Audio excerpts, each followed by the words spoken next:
ಸರ್ಕಾರದ ವಿರುದ್ಧ ಸಿದ್ದು ಸರ್ಕಾರದಿಂದ ದಿಲ್ಲಿ ಚಲೋ.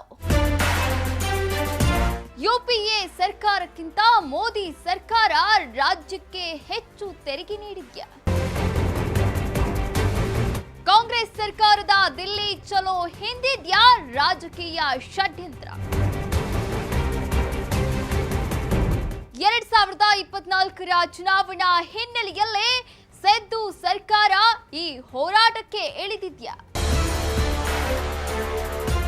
ವೈರಲ್ ಆಗ್ತಾ ಇರುವಂತಹ ಪೋಸ್ಟರ್ಗಳಲ್ಲಿ ಎಷ್ಟಿದೆ ಗೊತ್ತಾ ಸತ್ಯಾಂಶ?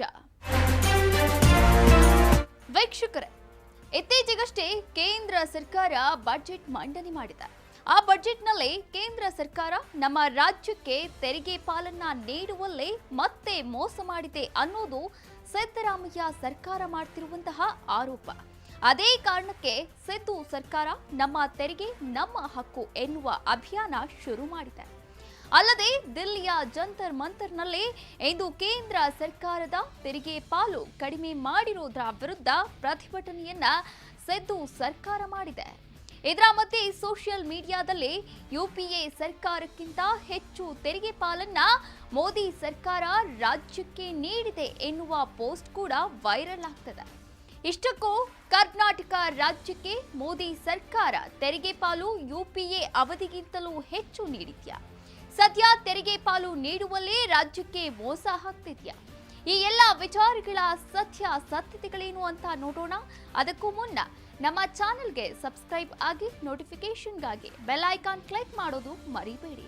ಇವತ್ತಿನವರೆಗೆ ಬಾಯಿ ಬಿಟ್ಟಿರುವಂದ್ರೆ 4.71ರಿಂದ 3.64 ಆದ್ಮೇಲೆ ತೆರಿಗೆ ನಮ್ಗೆ ಇಳಿಸಿದ ಮೇಲೆ 15 ಫೈನಾನ್ಸ್ ಕಮಿಷನ್ ನವರೇ ವಿಶೇಷ ಅನುದಾನ ಅಂತೇಳಿ ನಮಗೆ 5,495 ಕೋಟಿ ರೂಪಾಯಿಗಳನ್ನ ಶಿಫಾರಸು ಮಾಡಿ ನಾನು ಅನೇಕ ಸಾರಿ ಅಸೆಂಬ್ಲಿನಲ್ಲಿ ಕಂಠ ಘೋಷಣೆ ಮಾಡ್ಕೊಂಡೆ. ಕೇಳ್ರಿ ಹೋಗಿ ಮಿಸ್ಟರ್ ಯಡಿಯೂರಪ್ಪ, ಕೇಳ್ರಿ ಹೋಗಿ ಮಿಸ್ಟರ್ ಯಡಿಯೂರಪ್ಪ. ವೀಕ್ಷಕರೇ, ಇತ್ತೀಚೆಗೆ ಸೋಷಿಯಲ್ ಮೀಡಿಯಾದಲ್ಲಿ ಒಂದು ಪೋಸ್ಟರ್ ಹರಿದಾಡ್ತದೆ. ಯುಪಿಎ ಸರ್ಕಾರ ಅಂದ್ರೆ ಮನಮೋಹನ್ ಸಿಂಗ್ ಪ್ರಧಾನಿ ಆಗಿದ್ದ 2 ಅವಧಿಯಲ್ಲೂ ರಾಜ್ಯಕ್ಕೆ ಸಿಕ್ಕಿದಂತಹ ತೆರಿಗೆ ಕೇವಲ 60,000 ಕೋಟಿ.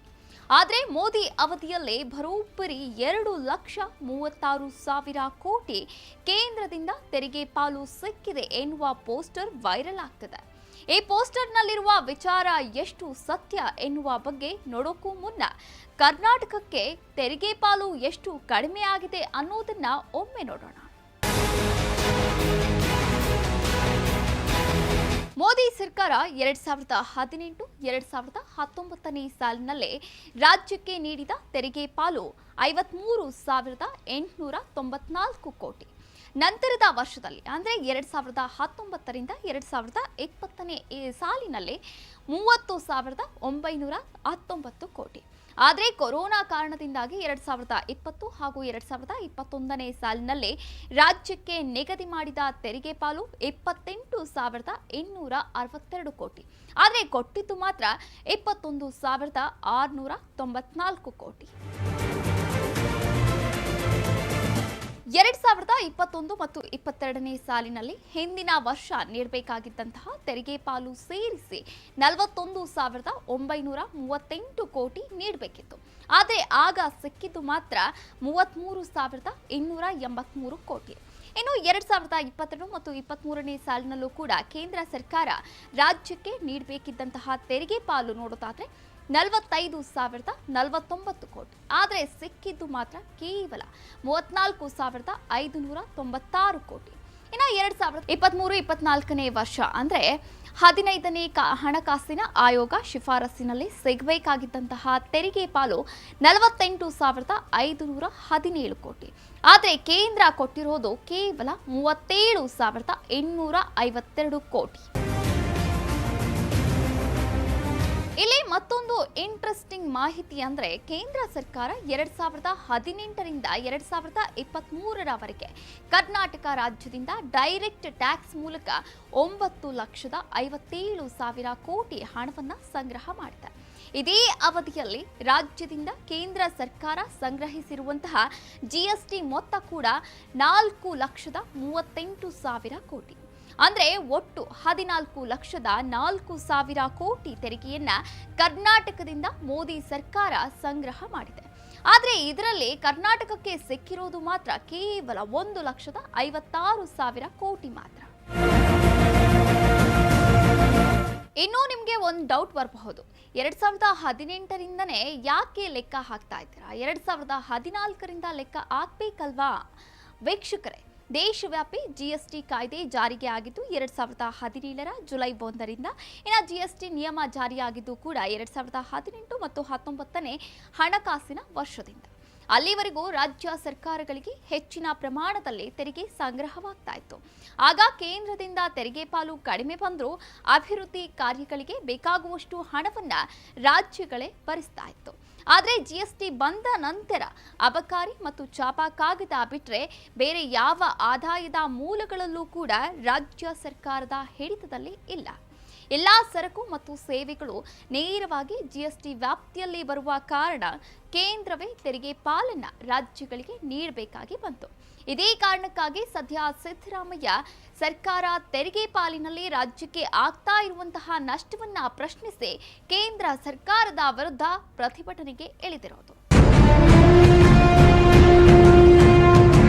ಕೇವಲ ಇಷ್ಟು ಮಾತ್ರವಲ್ಲ, ನಮ್ಮ ರಾಜ್ಯಕ್ಕೆ ತೆರಿಗೆ ಹಂಚಿಕೆಯ ಲೆಕ್ಕಾಚಾರಕ್ಕೆ 1971ರ ಜನಗಣತಿಯ ಬದಲಿಗೆ 2011ರ ಜನಗಣತಿಯನ್ನ ಆಧಾರವಾಗಿಟ್ಟುಕೊಳ್ಬೇಕೆಂಬ ನಿರ್ದೇಶನವನ್ನ ಕೂಡ 15ನೇ ಹಣಕಾಸು ಆಯೋಗಕ್ಕೆ ನೀಡಲಾಗಿತ್ತು.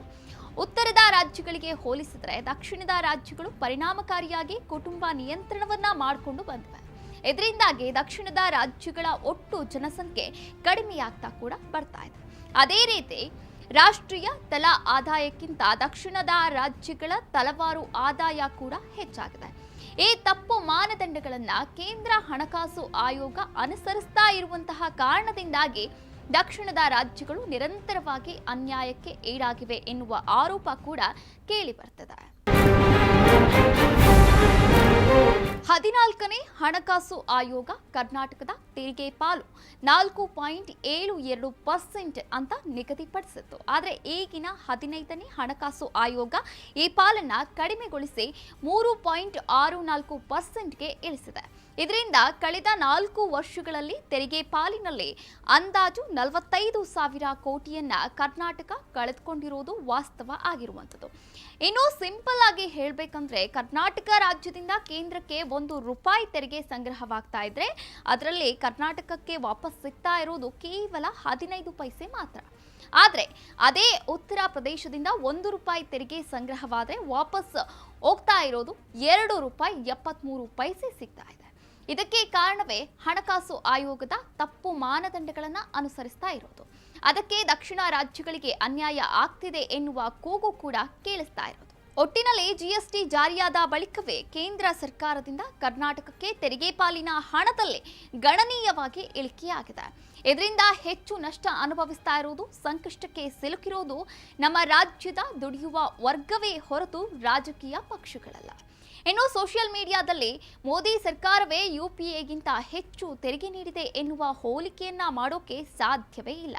ಯಾಕಂದ್ರೆ ಯುಪಿಎ ಸರ್ಕಾರದ ಅವಧಿಯಲ್ಲಿ ಜಿಎಸ್ಟಿ ಇರಲಿಲ್ಲ. ಜಿಎಸ್ಟಿ ಜಾರಿ ಆಗಿದ್ದು ಕೂಡ 2017ರಲ್ಲಿ. ಹಾಗಾಗಿ ಇಂತಹ ಪೋಸ್ಟ್ಗಳಲ್ಲಿರುವ ವಿಚಾರ ಕೂಡ ಸತ್ಯಕ್ಕೆ ದೂರವಾಗಿದೆ ಅನ್ನೋದ್ರಲ್ಲಿ ಸಂಶಯವೇ ಇಲ್ಲ. ಇದು ಈ ಹೊತ್ತಿನ ವಿಶೇಷ. ಈ ವಿಚಾರದ ಬಗ್ಗೆ ನಿಮ್ಮ ಅನಿಸಿಕೆ ಏನು ಅಂತ ಕಮೆಂಟ್ ಮಾಡಿ ನಮಗೆ ತಿಳಿಸಿ. ಮತ್ತೊಂದು ಇಂಟ್ರೆಸ್ಟಿಂಗ್ ಸ್ಟೋರಿ ಜೊತೆ ನಿಮ್ಮ ಮುಂದೆ ಬರ್ತೀವಿ. ಅಲ್ಲಿವರೆಗೂ ಕೀಪ್ ವಾಚಿಂಗ್ ಸಾಮ್ರಾಟ್ ಟಿವಿ. ನಾನು ಕಾವ್ಯ ಆಚಾರ್. ಇದು ನೊಂದವರ ಧ್ವನಿ.